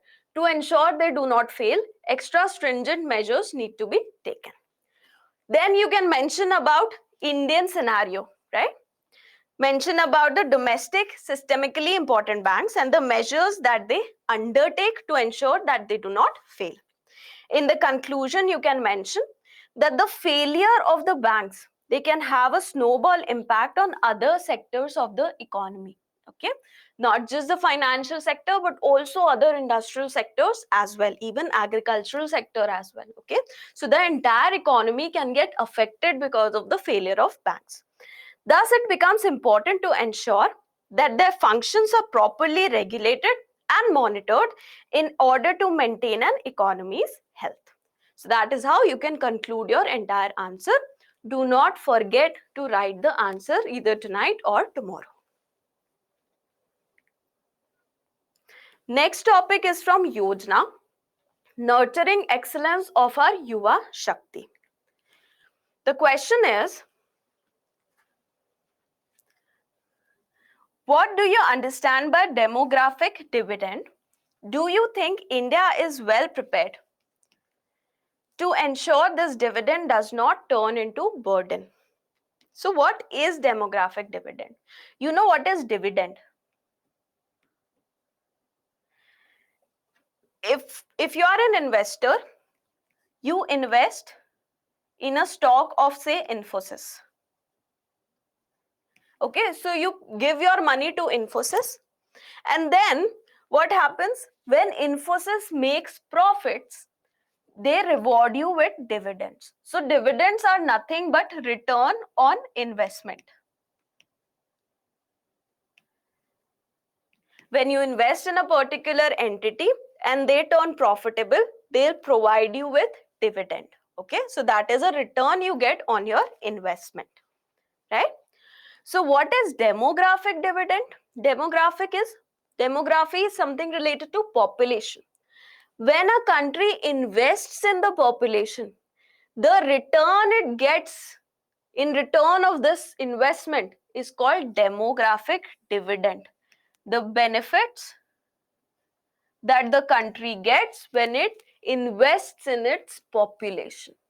So demographic dividends, it takes place when a majority of the population, it becomes a working age population. Working age population 15 to 64 years. Because a lot of population is now working, the dependent population is less, so there will be more labor, easily available labor in the country, right? So that labor, it will work hard, the overall income, because of the work of this labor of the country, the overall income of the country will increase. So the country, they are getting a return because they invested in the population, because they ensured that this population that is growing up, it has proper health, it is properly educated, it has proper skills, it has readily available jobs, and so on. So the government invested in the population, so population, it gave the returns in the form of demographic dividend. Okay, this concept is understood, right? So between 2020 to 2050, these years will be the golden years of Indian economy, because our working age population will be much higher compared to our dependent population. So overall, the income of the country, it will increase. Why? Because I'm working, I pay taxes. Taxes, it is the income of the government, right? So basically, government's income will also increase. So 2020 to 2050, these are the golden years of Indian economy, because they will reap the benefits of our demography. We'll reap the demographic dividend. Even right now, if we talk about it, 67% of our total population is in the working age. It is not a dependent population. So we need to properly invest in our demography in order to get the returns from this. Okay, only if we invest, we'll get the return. If we don't invest, we won't get any return. And in case of population, if we don't invest, this population will become a burden eventually, because the government will have to support them without getting any taxes from them. Okay, now this is not a concept that is very theoretical. There have been physical proof of this demographic transition or demographic dividend theory. Countries like South Korea, Singapore, Hong Kong, Taiwan, and China, they have all reaped the benefits of this demographic dividend, and they have extensively developed themselves. So this is now India's chance to do the same. So this is what is Yuva Shakti, our youth power, which will provide us with the dividend. So how is India trying to invest in this Yuva Shakti? So this Yuva Shakti requires education, health, ease of living, jobs, right? So how is Indian government trying to do that? In education, we are trying to make this sector more and more inclusive, so that everyone, they can gain education. The new education policy, all of you must be aware of it by now. The new education policy, it is making the education sector more inclusive by including instructions in mother tongue. Apart from that, we also have, for the backward classes, for the SCs, for the STs, we have special schools known as Eklavya Model Residential Schools or Navodaya Vidyalayas, so that no one gets left behind. The government is trying to provide education to the people free of cost. Sarv Shiksha Abhiyan. It was what? Providing education free of cost, right? Then there is establishment of more premier higher educational institutes. In fact, since the past few years, every year, there is addition of one IIT and one IIM in the country. The total number of universities in the country is now 1,043. So, we are talking about primary education, secondary education, and also tertiary education. Now, to provide capital to the students, the cheaper loans, subsidized loans are being provided to the people. More and more scholarship programs, they are being adopted for the scheduled caste and the scheduled tribe categories, and also for economically weaker sections of the country. There is also an extensive investment in the medical education sector. There has been an increase of 50% when it comes to medical education institutes in the country since the year 2014. There has been an increase of 50%. So this is beneficial not only for the people who want to become doctors and nurses and so on, but also for the general population, because there is an increase in availability of healthcare in the country. Okay. Apart from that, for the health sector, we have Ayushman Bharat, NFHS, right? National Health Mission, food security, right? So a lot of initiatives are being undertaken for the health sector as well. Okay. Just a second. Okay. No, Kajal, not all world university. In India, we have 1043 universities. Okay. So how is so apart from that, ease of living. Now, ease of living means you are easily living in your surroundings. So for ease of living, what is the first requirement? The first requirement is, any doubts in this slide? Someone said there is a doubt over here. Okay. Okay. So we move to the next slide about ease of living. So for ease of living, first of all, you need a house. Okay. You need a shelter over your head. So for that, we have the PM Awas Yojana. Under PM Awas, sorry. Yeah. Under the PM Awas Yojana, more than 3 crore houses have been made. Apart from that, this scheme is also providing skills to the youth so that they can get more jobs. Skills like masonry for construction of the houses, plumbing, electrician, and so on. Then your house, you have a house now, but your surroundings, they should be clean, right? So we have Swachh Bharat mission for that, under which more than 11 crore toilets have been created, and 1.34 crores villages of the country, they have been declared ODF plus, open defecation free plus. That is, there is no open defecation, plus they have facility for management of the solid and the liquid waste. PM Awas Yojana is providing the houses. They are also providing skills to the youth, because someone will have to make those houses, construct those houses, right?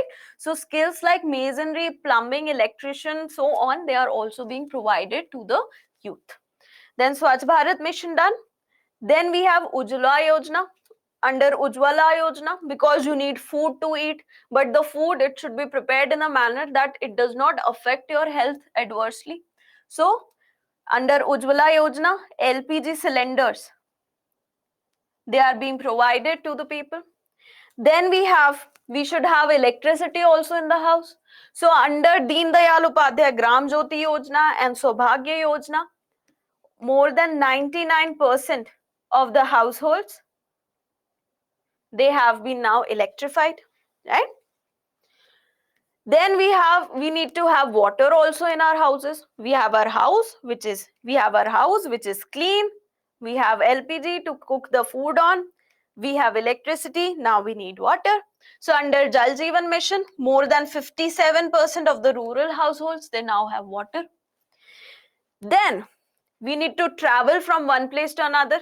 If I get a job, I'll have to go from my house to the place where I'll take the job to my office, right? So for that, a transport infrastructure is also being promoted. There is expansion of the roadways, railways, and public transport. Under the Udan scheme, the flights, they are also being made cheaper, so that the Aam Nagarik, the normal citizen of India, it can also fly to various places. Okay. Then to ensure that the youth, they are healthy, they are taking part in sports, we have other schemes like Fit India. We have Fit India movement to increase the awareness about fitness amongst the youth.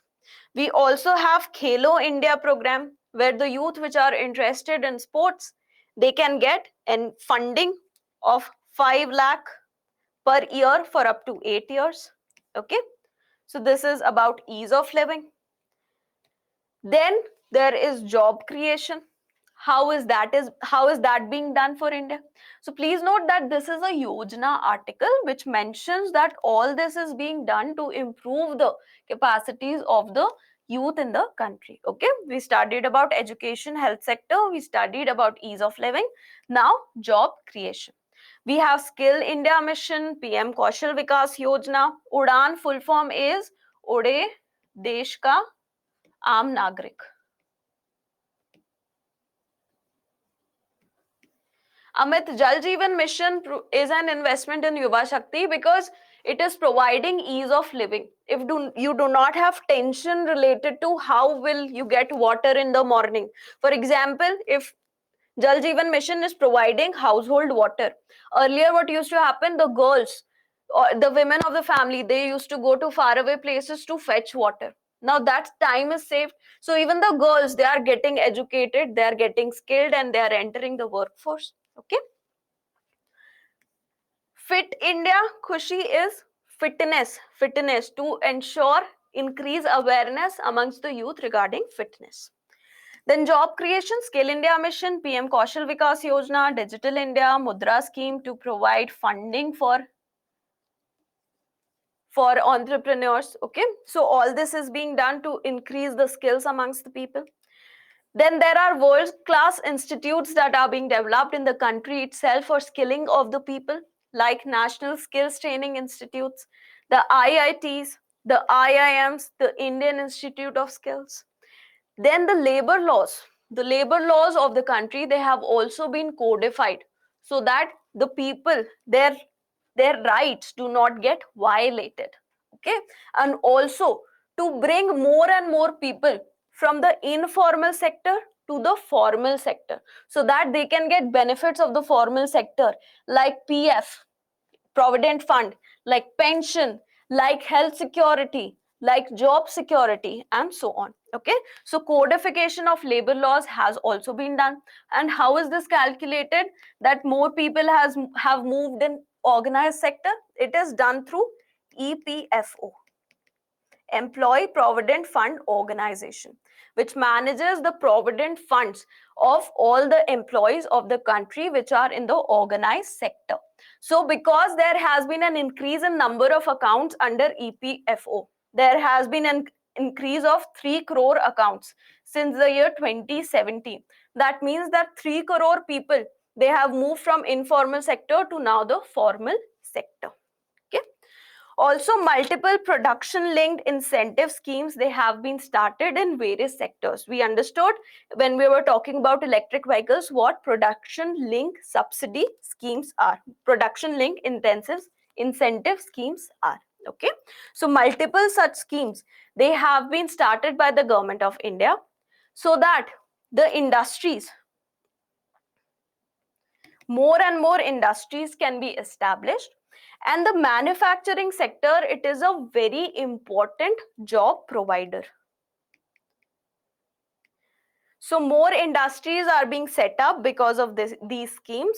So more people are getting jobs in these industries. So there is increase in the number of jobs in the economy.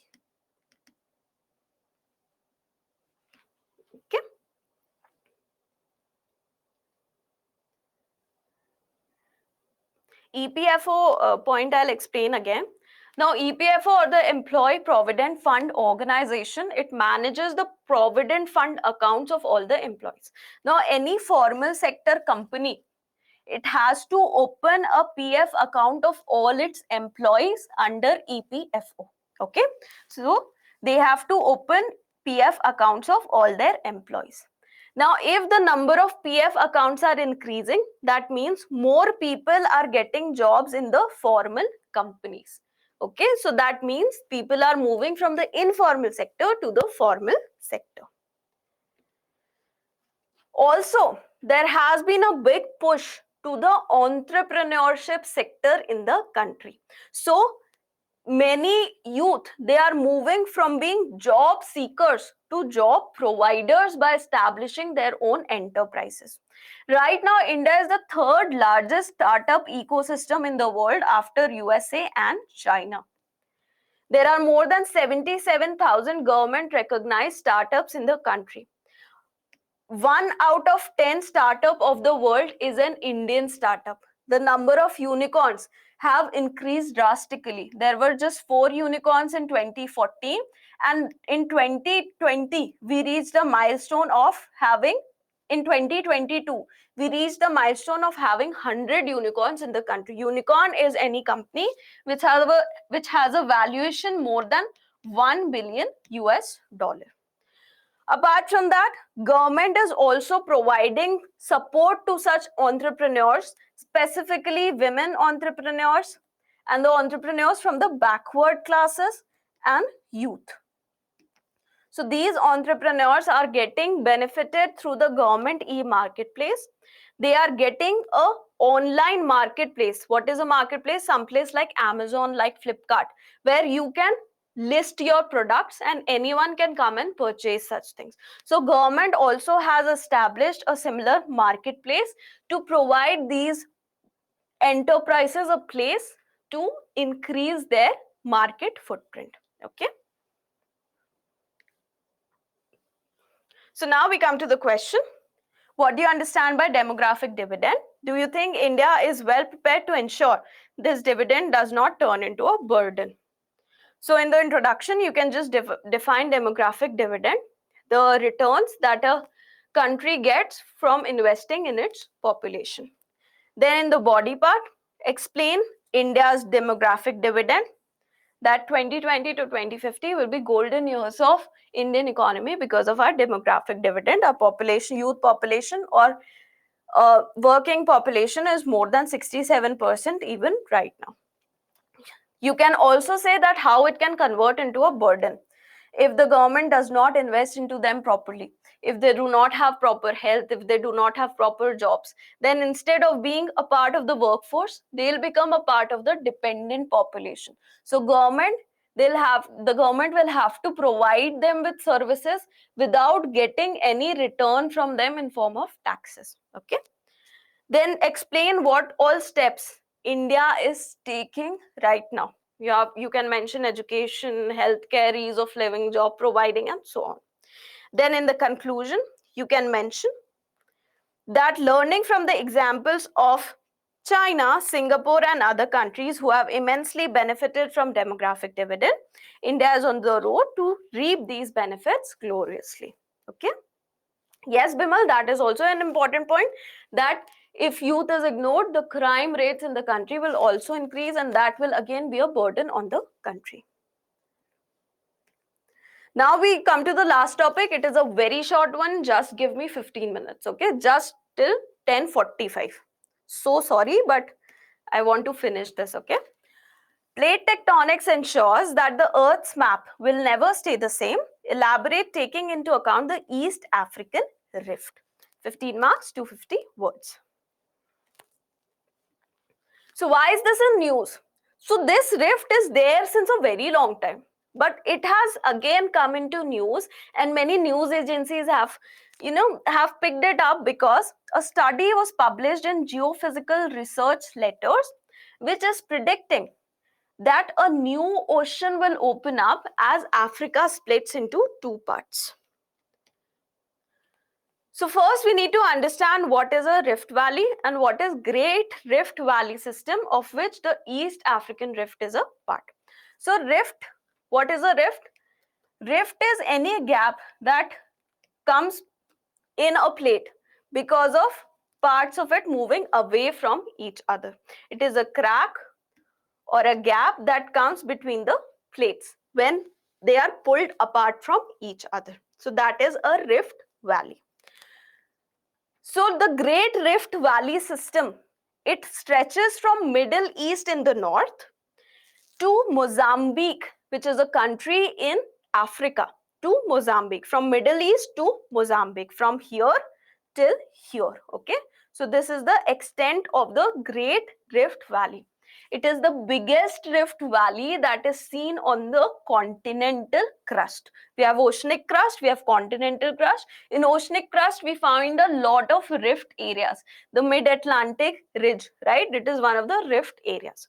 So this rift, it is coming in the continental crust, and it is one of the biggest such rift in the continental region. It is one of the few diverging boundaries on the continental plates. Rifts are created when plates are going away from each other, pulling apart from each other. That means it comes on a diverging boundary. Okay.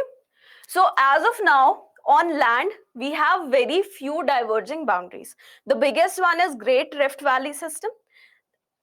Some other are Baikal Rift, southeast of Russia, Rio Grande Rift in USA, southwest USA. Then we have West Antarctic. So these are the only 4 diverging boundaries that are seen on the continental plates.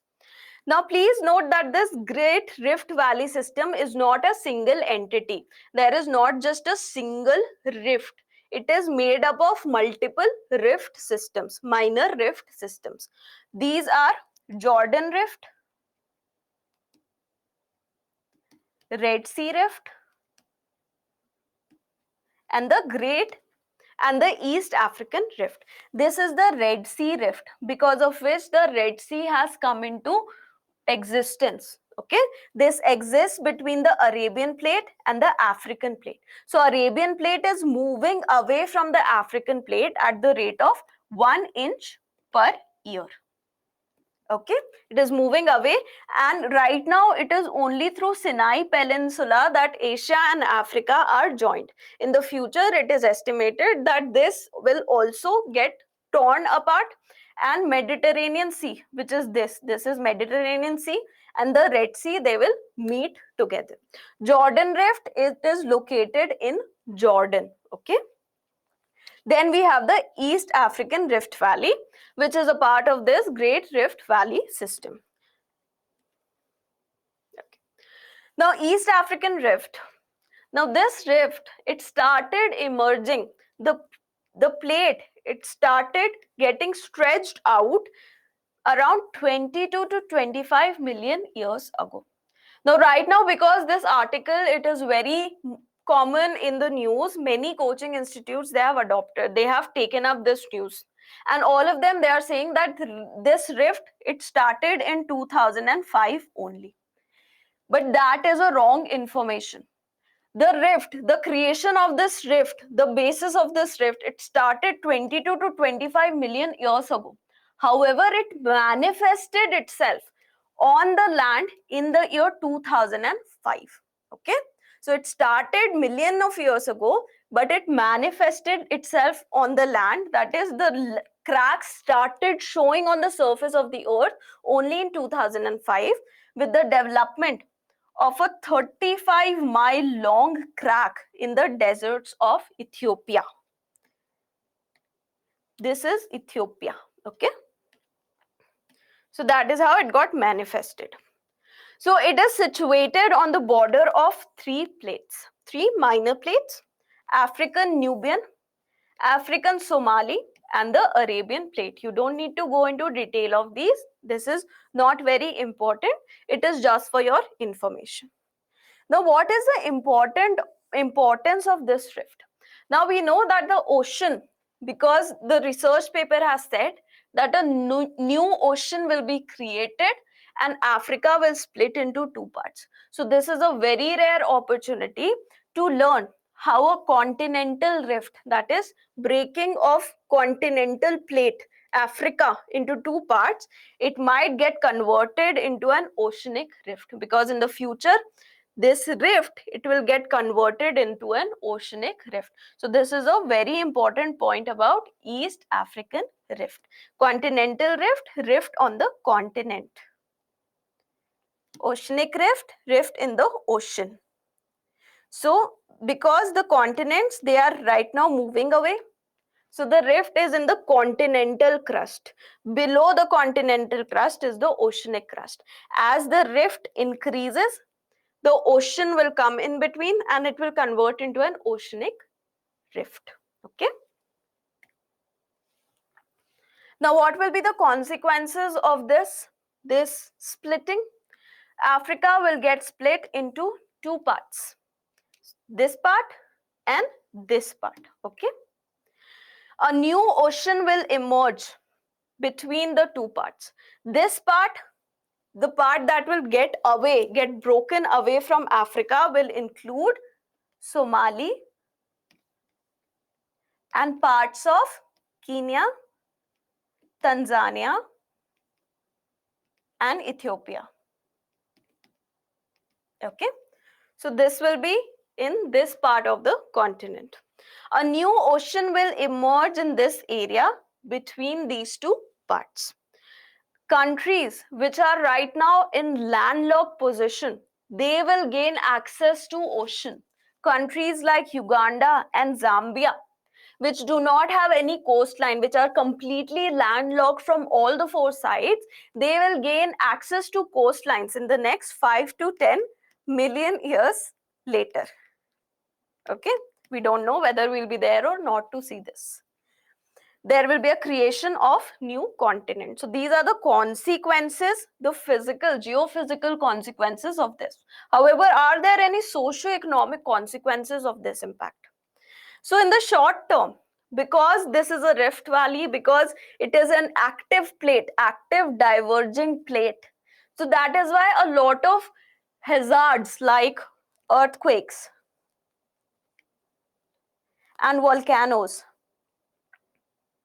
they will be experienced in this region. So in the short term, the people living in those regions, they will experience these natural hazards. However, in the long term, because of the gain of these coastlines, will there be any socio-economic consequences? We cannot say that, because it will be in 5 to 10 million years.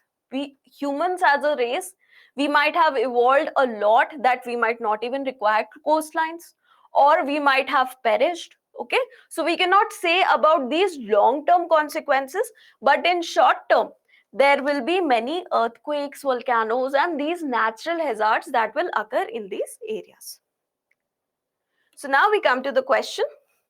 Plate tectonics ensures that the Earth's map will never stay the same. Elaborate, taking into account the East African rift. 15 marks, 250 words. In the introduction, you can talk about plate tectonics, how the Earth's crust, it is divided into multiple plates, 7 major plates and many minor and micro plates, right? And they are responsible for the change in the map of the continents of the Earth. That is in continental drift. Plate tectonics is responsible for drifting of the continents. In the body part, you can mention, first, you'll need to talk about the converging, the diverging, and the transform plates. We have different types of plates. You must have studied that in geography, right? And how they can lead to merging or the splitting of the continents. Okay, so plate tectonics, basics of plate tectonics. Then you can mention about the Great Rift Valley, how it stretches from Middle East to Mozambique and its various parts: Jordan Rift, Red Sea Rift, and East African Rift. Then, because we have to focus on East African Rift, you need to talk in detail about this East African Rift and how it will lead to creation of a new continent and a new ocean when Africa gets splitted. Finally, in conclusion, you can write, you know about Pangaea, a supercontinent which got divided due to continental drift and plate tectonics into multiple parts, right? So in conclusion, you can mention that from Pangaea to the current map, the continents of the Earth will never be in a steady state because of plate tectonics, and they will keep on moving. And the map of the Earth, that is why the current map of the Earth, it will definitely change in the upcoming million years. Okay, so that is all about this answer.